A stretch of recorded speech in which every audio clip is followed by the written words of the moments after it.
Gede nih.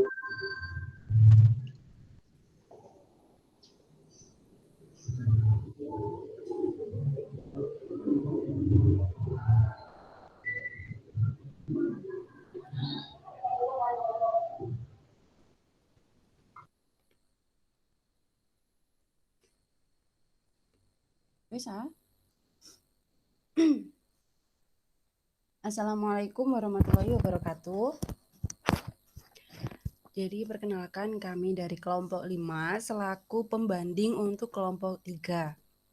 Kelompok kami terdiri dari Aldiansyah, kemudian Isna atau saya sendiri, dan juga Salma Damayanti. Kelompok 3 menjelaskan tentang geohistori perdagangan Romawi kuno di Laut Mediterania. Latar belakang. Romawi terletak di semenanjung Apenina atau Italia. Nah, jika dilihat dari lokasinya, Romawi ini berada pada lokasi yang sangat strategis, di mana Romawi berada pada kawasan sekitar Laut Tengah dan bagian barat merupakan daerah pesisir yang berkontur landai serta Sungai Tibet sebagai muara. Nah, kawasan tersebut kemudian berkembang menjadi pelabuhan dan kawasan pelayaran. Wilayah timur merupakan jenis tanah pegunungan dengan kontur pantai yang terjal dan juga curam. Dan di wilayah utara terdapat pegunungan Alpen sebagai tembok alam. Romawi yang berada di selatan Italia berfungsi sebagai pulau Sisilia di atas laut yang diteruskan ke pantai Afrika Utara. Nah, adanya hubungan atau keterkaitan antara manusia dan alam belum terdapat sumber data tertulis mengenai munculnya fenomena tentang hubungan jalur perdagangan Romawi kuno dengan Laut Mediterania. Nah, ini peta Laut Mediterania dan juga Romawi kuno.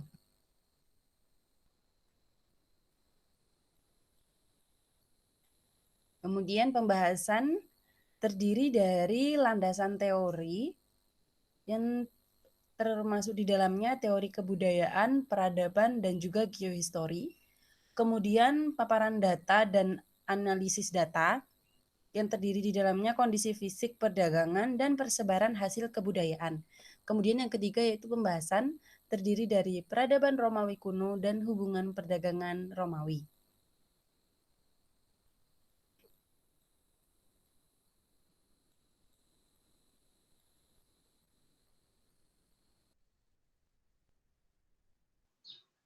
Aldi. Baik, terima kasih. Untuk selanjutnya yaitu landasan teori. Pada landasan teori ini terdapat 3 teori, yaitu teori kebudayaan, teori peradaban, dan juga teori geohistori.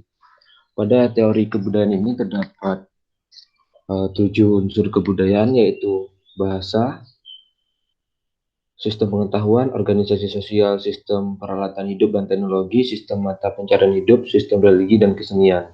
Sistem bahasa ini yaitu sistem perlambangan manusia, baik lisan maupun tertulis, untuk berkomunikasi antara satu dengan yang lainnya. Sistem pengetahuan mencakup pengetahuan manusia mengenai berbagai unsur yang digunakan dalam kehidupannya, sehingga sistem pengetahuan ini sangat luas batasannya. Yang ketiga, organisasi sosial. Organisasi sosial ini berkaitan dengan tata kehidupan masyarakat sebagai usaha untuk memahami bagaimana manusia membentuk masyarakat melalui berbagai kelompok sosial. Yang selanjutnya yaitu sistem peralatan hidup dan teknologi. Sistem ini berkaitan dengan alat-alat peninggalan seperti kanal dan mata panah. Yang selanjutnya yaitu sistem mata pencarian hidup. Pada sistem ini, aktivitas ekonomi suatu masyarakat menjadi kajian penting dalam etnografi. Dan yang keenam, sistem religi berhubungan dengan sistem keyakinan dan gagasan tentang Tuhan, dewa, roh halus, neraka, surga, yang mempunyai wujud berupa upacara, baik yang bersifat musiman maupun yang kadangkala. Dan yang ketujuh yaitu kesenian. Sistem ini berkaitan dengan benda-benda atau artefak yang memuat unsur seni seperti patung, ukiran, dan juga hiasan. Yang selanjutnya yaitu teori peradaban. Pada teori ini terdapat 4 teori peradaban yang meliputi dimensi kebentukan, dimensi keruangan, dimensi waktu, dan dimensi struktural. Dimensi kebentukan sendiri yaitu hasil karya manusia pada masa lampau yang terbagi menjadi 4, yaitu bahasa, agama, ideologi, masyarakat, dan rasisme. Dan yang kedua yaitu dimensi keruangan. Dimensi keruangan menjelaskan mengenai kondisi spasial suatu peradaban. Dimensi keruangan ini meliputi skala makro, skala semi makro, dan skala mikro. Dan yang ketiga yaitu dimensi waktu. Dimensi waktu berkaitan dengan unsur peradaban dan siklus peradaban, mulai dari lahirnya peradaban, berkembangnya peradaban, hingga punahnya peradaban. Dan yang keempat yaitu dimensi struktural. Pada dimensi struktural terdapat 3 aspek, yaitu politik, ekonomi, dan agama. Dan selanjutnya yaitu teori geohistory. Untuk membahas geohistory maka diperlukannya adanya teori yang mampu menjelaskan kejadian sejarah pada masa lampau, peradaban, hubungannya dengan lingkungan. Terdapat beberapa konsepsi mengenai hubungan lingkungan dengan kebudayaannya, yaitu 1. Model determinisme lingkungan. Pada model ini dikatakan bahwa lingkungan menghasilkan kebudayaan, di mana lingkungan sangat berpengaruh dalam menentukan aktivitas manusia. Yang kedua yaitu posibilisme lingkungan. Pada model ini dikatakan bahwa tidak selalu lingkungan alam yang menjadi faktor utama adanya kebudayaan. Dan yang ketiga yaitu ekologi kebudayaan, yang dimana lingkungan memiliki faktor penting dalam proses kebudayaan. Inti kebudayaan terdiri dari teknologi, ekonomi, populasi, dan organisasi sosial. Dan yang keempat, ekosistem alam. Pada ekosistem alam memandang bahwa organisasi sosial dan kebudayaan sangat sebagai adaptasi fungsional yang memungkinkan populasi-populasi yang mengeksploitir lingkungan. Dan yang kelima, model aktor, berkaitan dengan proses pengambilan keputusan oleh individu atau tindakan individu yang rasional. Dan yang keenam, multisistem, semua model yang digabung atau digunakan secara bersamaan. Next. Nah, selanjutnya paparan data. Pada paparan dan analisis data, yang mana kondisi fisik perdagangan bangsa Romawi kuno di Laut Mediterania.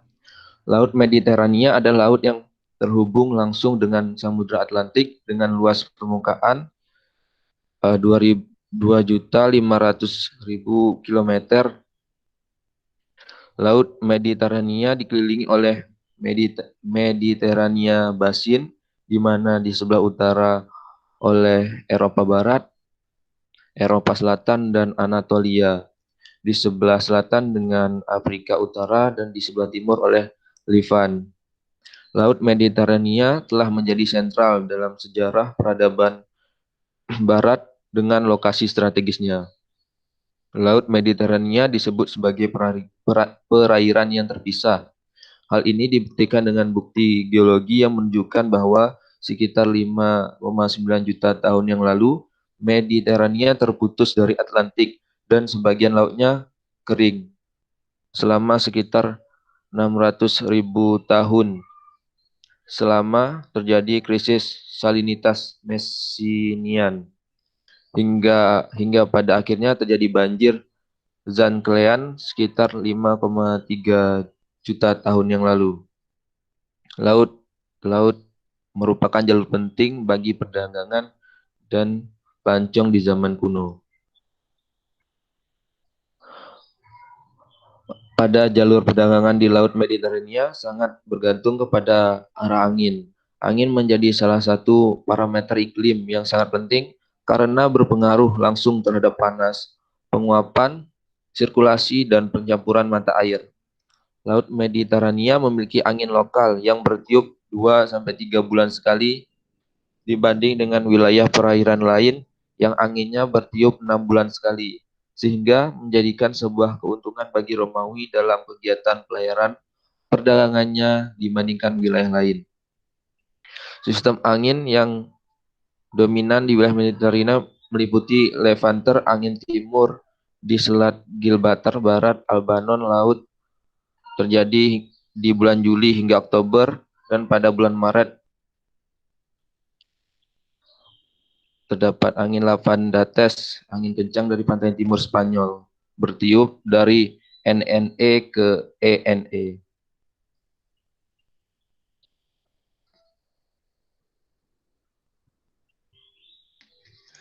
Oke, selanjutnya pembahasan tentang persebaran hasil kebudayaan perdagangan Romawi kuno di Laut Mediterania. Yang pertama itu hasil kebudayaannya adalah pelabuhan Civitavecchia, di mana pelabuhan Civitavecchia ini merupakan pelabuhan di Laut Tyrrhenian yang letaknya 60 km dari pusat kota Roma. Pelabuhan ini juga dikenal sebagai Pelabuhan Roma, di mana pelabuhan ini memiliki hubungan penting bagi transportasi laut di Italia. Pelabuhan ini terhubung ke beberapa pelabuhan Mediterania yang lain dan merupakan salah satu penghubung utama antara daratan Italia ke Sardinia. Selanjutnya ada Ostia Antica, di mana Ostia Antica ini adalah sebuah situs arkeologi besar yang merupakan lokasi kota pelabuhan pertama Romawi kuno. Pelabuhan ini terletak di 15 mil atau 25 km dari Roma ke arah barat daya. Di muara Sungai Tiber, Ostia dulunya adalah sebuah pelabuhan laut Roma yang lokasinya juga berdekatan dengan muara Sungai Tiber, yang merupakan juga faktor yang paling utama dari kelahiran dan perkembangan Ostia dalam dunia perdagangan. Selanjutnya ada Portus. Portus ini adalah sebuah pelabuhan utama juga yang terletak di Romawi kuno selama lebih dari 500 tahun yang menyediakan saluran untuk segala sesuatu seperti kaca, keramik, marmer, hingga budak dan hewan liar. Nah, pelabuhan-pelabuhan ini yang dilalui dan digunakan sebagai jalur perdagangan yaitu Bizantium, Teptis Magna, Alexandria, Tyros, Antioxia, Trapezus, Filipi, Sugesta, Neopdis, dan lain-lain dengan menggunakan kapal lebih mudah untuk melakukan perdagangan di Laut Mediterania ini. Karena di Laut Mediterania ini memiliki angin lokal yang bertiup. Kapal dengan memanfaatkan layar sebagai penggerak kapal perdagangan. Selanjutnya, next.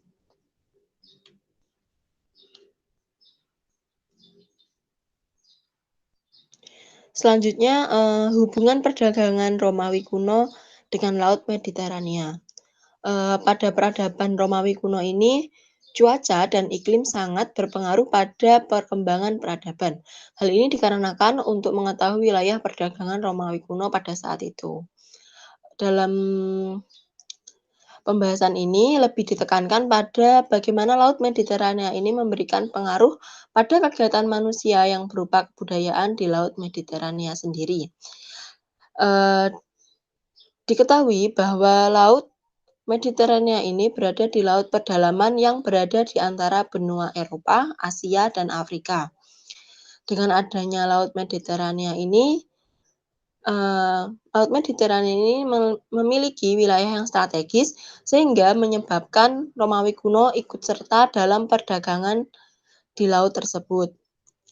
Kerajaan Romawi kuno berpusat di Laut Mediterania dan semua wilayah penuh dengan perdagangan. Selain karena Romawi kuno memiliki letak yang strategis dengan Laut Mediterania, Romawi kuno ini juga memiliki Sungai Tiber sebagai muara, sehingga tidak heran jika masyarakat Romawi kuno melaksanakan perdagangan sebagai bentuk mata pencaharian masyarakat.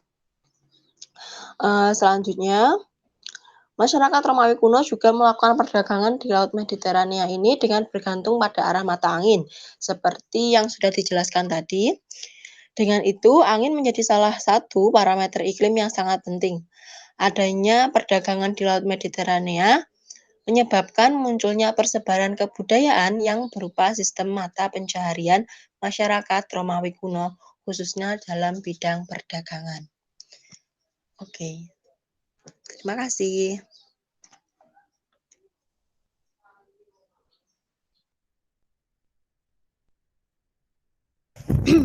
Baik, selanjutnya adalah pemaparan kritik dan saran terhadap kelompok 3 dari kelompok pembanding. Silakan.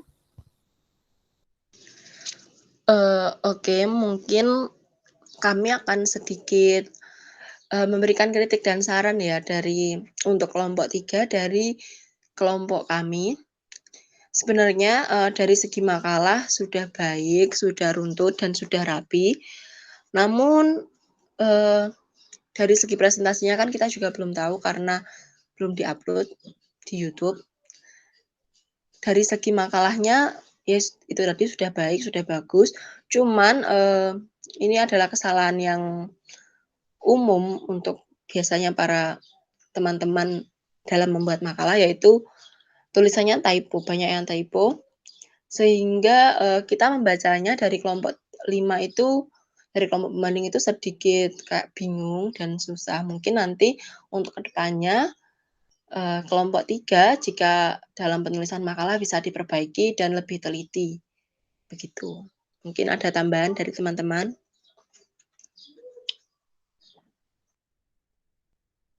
Kalau saya sih tidak ada. Bagaimana Mas Aldi? Dari saya juga tidak ada, sudah disampaikan oleh Saudara Salma. Oke, Baik, kalau mungkin itu begitu, saja, Mbak Isma. ya, kalau begitu sekian dari kelompok 5. Atas kurang lebihnya kami semua mohon maaf. Wassalamualaikum warahmatullahi wabarakatuh. Waalaikumsalam warahmatullahi wabarakatuh.